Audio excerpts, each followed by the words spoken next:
حضرت جریر بن عبداللہ رضی اللہ عنہ سے روایت ہے کہ نبی کریم صلی اللہ علیہ وآلہ وسلم نے ارشاد فرمایا،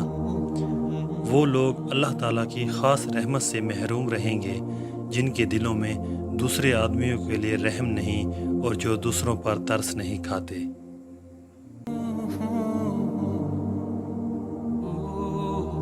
تشریح: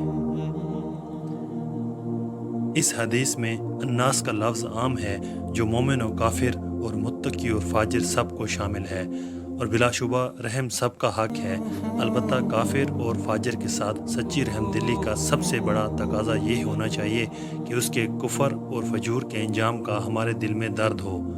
اور ہم اس کو بچانے کی کوشش کریں۔ اس کے علاوہ اگر وہ کسی دینوی اور جسمانی تکلیف میں ہو تو اس کو بچانے کی فکر کرنا بھی رحم دلی کا یقیناً تقاضا ہے، اور ہم کو اس کا حکم بھی ہے۔